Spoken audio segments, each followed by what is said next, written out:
Baik Bapak Ibu hadirin dan hadirat yang dimuliakan Allah Subhanahu wa taala, berbuat adil atas harta waris yang ditinggalkan oleh mayit adalah suatu hal yang sangat penting ya. Tentunya maka kita harus pahami tadi ada beberapa asobah yang harus mendapatkan sisa. Jadi sisa harta yang setelah dibagikan itu kadang-kadang bisa banyak, kadang-kadang juga bisa sedikit. Dari apa yang disampaikan oleh guru kita ini mungkin ada hal-hal yang bisa kita dialogkan sehingga tercerahkan dalam apa yang disampaikan melalui ilmu faraid ini. Silakan Bapak Ibu, sudah tersedia, langsung ke mic ya. Ya, yang sebelah sana dulu ya. Sebutkan nama, asal daerahnya. Bismillahirrahmanirrahim. Waalaikumsalam.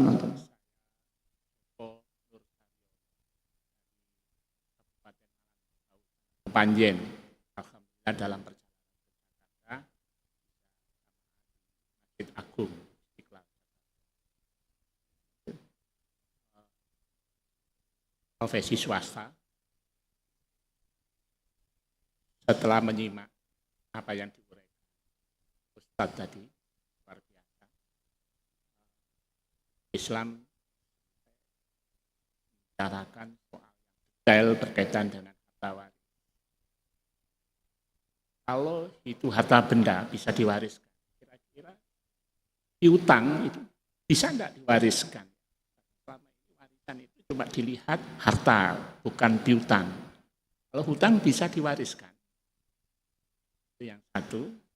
Yang kedua, dalam rangka apa tadi, ketiadanya anak laki, bagaimana kedudukan posisi anak angkat? Anak angkat, adopsi, di situ ada akte kelahirannya, di situ ada penetapan pengadilannya dia sebagai anak angkat. Muslim, ketika punya harta posisi anak angkat, bagaimana? Yang kedua, yang ketiga, dalam rangka tadi, buru-buru disiapkan untuk hibah. Dalam rangka supaya kehadiran tiadanya anak laki, ada perempuan itu dihibahkan saja. Nah, di sini saya tadi kok belum bisa menangkap bagaimana hibah bisa dilaksanakan di dalam rangka membagi warisan itu. Terima kasih. Assalamualaikum warahmatullahi wabarakatuh. Waalaikumsalam warahmatullahi wabarakatuh. Ini pertanyaan yang sangat berkualitas sekali gitu kan.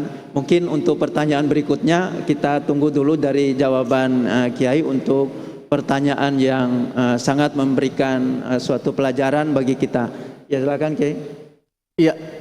Pertanyaan pertama yang ditanyakan masalah piutang ya Pak Joko. Piutang berarti si almarhum ini punya tagihan ke orang lain kan? Ya. Jadi ingat ya, harta. Jadi begini. Makanya para ulama setiap membahas apapun pasti dimulai dengan definisi agar jelas dan nggak kemana-mana.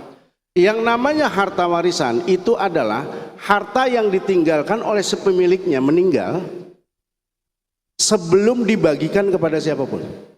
Maka yang disebut harta warisan apapun itu, apakah berupa uang, aset, termasuk piutang. Piutang itu berarti masuknya harta warisan almarhum. Karena almarhum ada tagihan ke orang lain, artinya almarhum mungkin pernah minjemin uang ke orang lain dan orang itu belum bayar sampai almarhum meninggal. Maka ketika kita akan membagi harta warisan, maka langkah pertama adalah inventarisir dulu harta almarhum. Apakah harta bergerak dan tidak bergerak, apakah bentuknya uang, aset dan lain sebagainya, termasuk masukan di dalam harta warisan adalah piutang almarhum. Lalu dikurangi dulu dengan wasiat jika ada wasiat harta. Jika wasiatnya ada sah, maka keluarkan wasiat dulu. Setelah wasiat keluarkan hutang. Ini dua-duanya wajib dibayar. Tapi Allah sebutkan dalam Al-Quran wasiat dulu baru hutang. Nah, maka setelah dikeluarkan wasiat jika ada, hutangnya sudah dikeluarkan, jumlah totalnya, bersihnya, itulah yang disebut harta warisan, termasuk piutang yang masih ada di tangan orang. Kalau bahasa sekarang invoice kali ya. Jadi piutang itu masuknya warisan almarhum Pak Joko. Yang kedua, masalah anak angkat. Resmi, ada hukum pengadilan, muslim. Kalau dalam bahasa fikih disebut hadonah. Bisa jadi hadonah, bisa jadi macam-macam. Tapi dalam warisan tidak ada satupun celah buat anak angkat untuk dapat warisan. Karena hak saling mewarisi hanya 3. Pertama, hubungan darah, nasab. Yang kedua, hubungan pernikahan. Tapi kalau suami istri sudah bercerai, maka mereka sudah tidak saling mewarisi karena hubungan pernikahannya sudah tidak ada. Dan yang ketiga, membebaskan budak.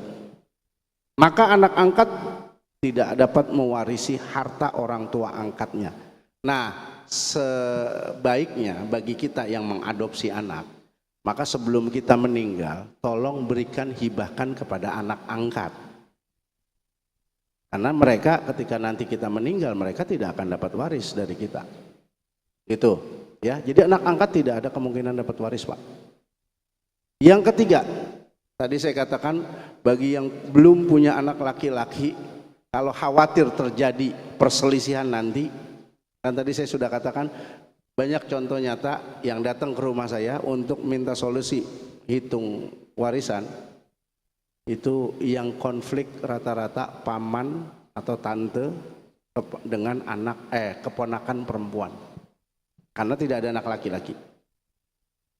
Nah, maksud saya memang kita malah sebenarnya dianjurkan Pak Bu, dianjurkan mau ada anak laki kek mau enggak kek, sebenarnya dianjurkan, lebih dianjurkan kita itu menghibahkan harta kita ke anak istri kita sebelum kita meninggal. Kalau masalah hibah kita tidak perlu hitungan faraid, nggak perlu, mau bagi rata silakan, karena itu hibah. Nah, hibah apa sih hibah? Hibah itu adalah kita menghadiahkan, menyerahkan harta kita, memindahkan kepemilikan harta kita kepada siapapun, bukan cuma ke anak sih sebenarnya, namanya hibah mah kemana aja. Tapi dalam hal ini ke keluarga, ke anak, ke istri, ya ketika kita masih hidup, itu namanya hibah. Nah, harta yang sudah dihibahkan ketika kita masih hidup tidak lagi masuk warisan ketika nanti kelak kita meninggal. Misalnya kita punya harta 100% sudah kita hibahkan semua ke anak-anak kita, ke istri kita. Begitu kita meninggal ya sudah nggak ada warisan berarti. Itu seperti itu.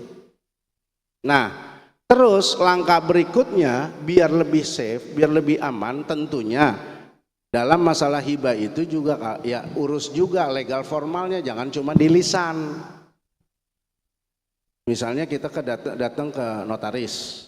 Di situ kan ada kita membuat akte hibah. Walaupun tidak mesti balik nama, karena balik nama pasti mahal.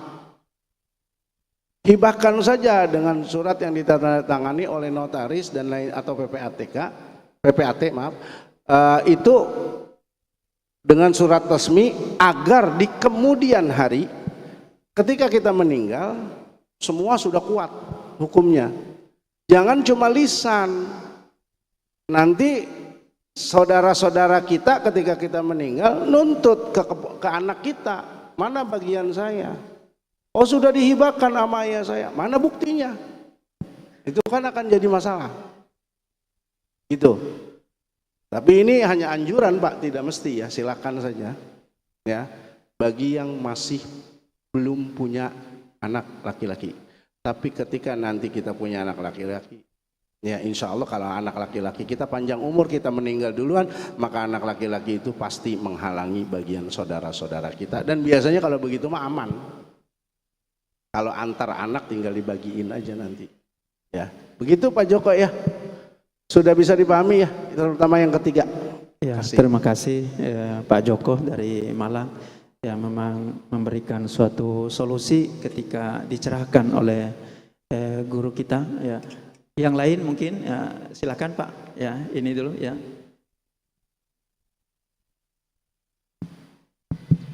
Assalamualaikum warahmatullahi wabarakatuh. Ya Ahmad Ghani dari Kota Tangerang. Kebetulan saya ingin tanyakan satu masalah hibah tadi, kedua juga mengenai masalah contohnya seperti saya sendirilah gitu ya. Saya punya saudara kandung laki-laki, semuanya berlima, kebetulan saya nomor 5. Tapi saya punya anak 2 laki-laki semua. Manakala nantinya misal salah satu saya nggak ada, tentu gimana dengan saudara kandung saya ya kan ya. Mungkin sudah terhalang dengan anak saya atau gimana, tolong pencerahkan lagi biar lebih jelas lagi dari peta yang Bapak petakan tadi. Kedua mengenai masalah hibah ya Pak ya. Ini kebetulan saya alhamdulillah udah merekapitulasi aset saya gitu kan. Tentu mungkin ada pencerahan lagi sebatas berapa banyak yang dihibahkan itu. Kalau nggak salah maksimal kan 1/3 dari seluruhnya gitu kan, mana kita total dari 1/3 ini gitu. Kalau misalkan lebih bagaimana gitu kan. Terima kasih. Iya, terima kasih Pak Ahmad Yani dari Tangerang. Ya, langsung mungkin Kiai ini menarik juga untuk dicerahkan karena tentang masalah saudara anak kandung dan ada saudara. Terima kasih. Ya, seperti yang tadi saya sampaikan pertanyaan nomor 1 Pak. Bapak kan 5 bersaudara gitu ya. Terus Bapak punya anak laki-laki 2. Ketika Bapak meninggal, istri masih ada nggak? Udah nggak ada.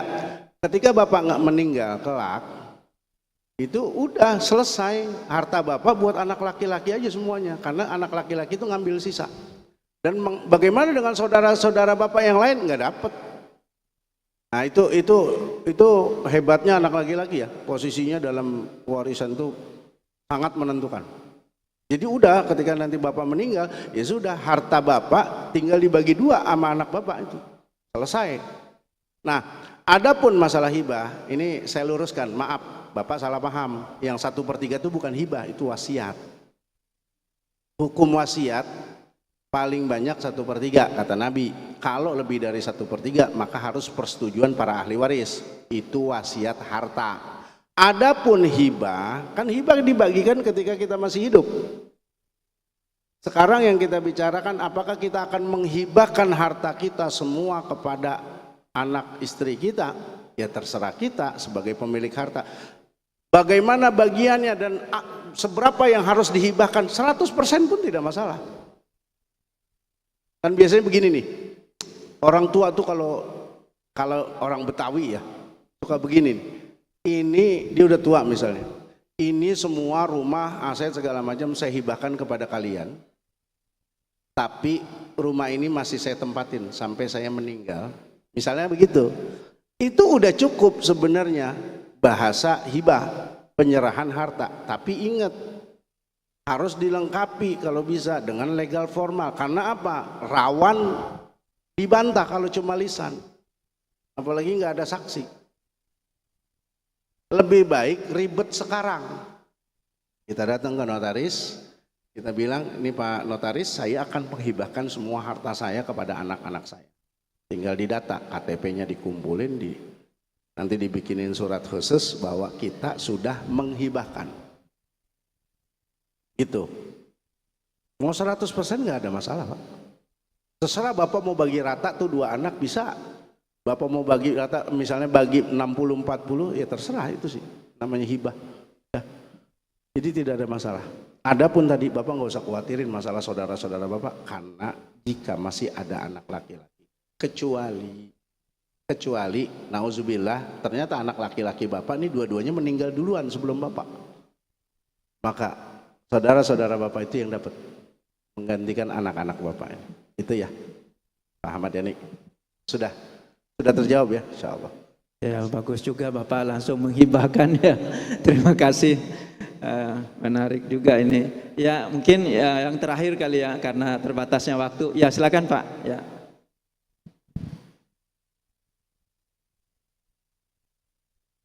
Assalamualaikum warahmatullahi wabarakatuh. Terima kasih Ustadz atas kesempatannya. Saya Denis dari Bogor. Saya ingin menanyakan, ayah saya meninggal pada tahun 2021 dan meninggalkan saya sendiri sebagai anak tunggal dan ibu saya. Nah, pemahaman ibu saya adalah ibu saya yang mengelola semua waris dari ayah saya karena memang merasa berhak atas hal itu kayak gitu. Dan saya juga tadi mohon maaf saya baru datang dan mendengar kajian Ustadz baru sedikit. Jadi yang pertama saya ingin tanyakan adalah bagaimana kedudukan istri dalam waris. Mungkin mohon maaf bisa diulang. Dan bagaimana saya menyikapi soal itu. Bukan berarti saya pengen waris semua harta dari ayah saya, tapi saya ingin mengetahui lebih dalam bagaimana ilmu waris terhadap harta dari almarhum ayah saya. Terima kasih. Assalamualaikum warahmatullahi wabarakatuh. Assalamualaikum Waalaikumsalam warahmatullahi wabarakatuh. Terima kasih. Langsung Kiai. Pak Denis, saya perlu tanya dulu, waktu ayah bapak meninggal, ayah tuh masih punya bapak, masih punya orang tua? Udah meninggal juga, oke. Berarti ahli warisnya cuma ibu sama Pak Denis sendiri. Nah, maka dalam komposisi seperti itu, saya selalu katakan, kalau ada anak laki-laki itu lebih mudah ngitungnya. Karena apa? Dia akan mengambil sisa. Maka komposisi pendapatan jatah warisannya adalah istri dari almarhum, berarti ibunya Pak Denis, itu mendapatkan 1/8. Sisanya buat Pak Denis, 7/8. Nah, istri itu, dalam rumah tangga, istri itu ada 2 kemungkinan dapatnya. Jika tidak punya anak 1/4, jika punya anak 1/8. Adapun anak laki-laki, saya tadi selalu katakan anak laki-laki hanya 1 kemungkinan, yaitu sisa, asobah. Nah, kemudian kan ini ada masalah, ya bukan masalah sih, cuman belum sepaham aja. Itu ibunya Pak Denis ingin menghandle ya. Nah, sebenarnya perlu dikasih pencerahan. Karena Pak Denis ini udah dewasa, bukan anak-anak. Udah nikah Pak? Sudah, apalagi sudah nikah. Nah, maka Justru kalau kita lihat status hukum, justru terbalik. Dalam kondisi seperti ini, Pak Denis lah yang bertanggung jawab menafkahi ibu. Tuh, kalau mau tahu begitu. Ketika ayah kita sudah meninggal, kita sebagai anak laki-laki yang bertanggung jawab dunia akhirat buat ibu kita yang sudah janda. Ya, satu contoh misalnya, nauzubillah, ibunya Pak Denis nggak sholat, Pak Denis diam aja, ibunya dosa, Pak Denis dosa. Karena tanggung jawab anak laki-laki.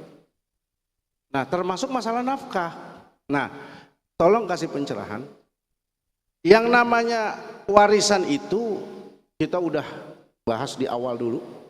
Ada yang namanya perpindahan harta itu, ada yang namanya al-khalafiyah. Al-khalafiyah ini adalah perpindahan harta secara otomatis, yaitu warisan. Selama si ahli waris memenuhi syarat. Tadi hubungan darah, hubungan pernikahan, dan membebaskan budak, 3. Jika dia memenuhi syarat ini, berarti dia mendapatkan waris. Atau juga dia tidak terhalang mendapatkan waris karena 3 sebab juga. Pertama, membunuh. Yang kedua, beda agama. Yang ketiga, murtad. Kalau salah satu ada ini, memang tidak dapat waris. Cuma kan aman ini, Pak Denis muslim, ibunya muslimah, gitu kan, ayahnya muslim. Ayah meninggal bukan karena kamu bunuh kan? Nggak mungkin kan? Berarti kan memenuhi syarat semua. Artinya, berarti bagian ibu 1/8, bagian Pak Denis 7/8 sisa. Nah, adapun masalah siapa yang megang pengelola, siapa yang ngelola, itu harus ditanya sama yang berhak dulu. Maka dalam hitungan ini silahkan pisahkan bagian istri dari almarhum, ibunya Pak Denis 1/8, untuk Pak Denis 7/8. Maka kalau nanti udah Denis mama aja yang pegang, itu sih terserah ridho apa enggak. Itu. Mau apa enggak? Kalau enggak mau ya udah, nggak bisa dipaksa. Karena sekali lagi itu sudah hak otomatis dari Allah. Karena juga Pak Denisnya sudah dewasa, kecuali Pak Denis anak kecil atau maaf, Pak Denis kurang waras, baru ibunya yang pegang, yang kelola, gitu. Insya Allah. Pak Denis waras kan? Alhamdulillah waras, udah nikah soalnya. Gitu, tolong kasih pencerahan. Ya, Kalau Pak Denis secara sukarela udah mama aja yang pegang, itu nggak masalah. Maaf nih, saya harus wanti-wanti juga masalahnya. Khawatir. Mama udah tua belum umurnya? Berapa? 40-an tahun? Oh 60. Ada nggak kemungkinan nikah lagi? Kecil ya, tapi jodoh siapa yang tahu kan? Saya khawatir justru ternyata beliau masih ada jodohnya, jatah jodohnya dari Allah gitu ya, nikah lagi, kemudian punya suami yang tidak bisa kooperatif gitu. Sementara harta kamu dipegang mama gitu. Ya saya tidak menghasut, tidak apa ya, silahkan saja cari jalan yang terbaik, musyawarahkan. Lagian insya Allah nggak usah khawatir, kalau aset-aset almarhum itu nama ayah kita yang udah almarhum, berarti kan seluruh ahli waris harus tanda tangan kan gitu. Nggak bisa tuh kita jual sendiri tanpa persetujuan mama ya, ibu juga nggak bisa jual sendiri tanpa persetujuan Denis gitu kan. Jadi insya Allah tinggal dimusyawarahkan saja ya. Cuma saya ingatkan yang namanya sama orang tua selalu kedepankan akhlak. Walaupun kita benar, orang tua kita salah, jangan bentak orang tua, jangan marahin orang tua, pelan-pelan. Itu saran saya, hati-hati. Itu Pak Denis. Ya, mudah-mudahan apa yang disampaikan ini membawa keberkahan tentunya, dan pertanyaan Pak Denis sudah terjawab. Mudah-mudahan Pak Denis diberkahi Allah hartanya, diberikan suatu solusi yang indah dari sisi keadilan dalam kita mewariskan harta yang diberikan oleh Allah Subhanahu wa taala. Bapak Ibu hadirin, karena terbatasnya waktu, mari kita tutup dengan membaca hamdalah. Alhamdulillahirabbil alamin. Subhanakallahumma wa bihamdika asyhadu an la ilaha illa anta astaghfiruka wa atubu ilaik.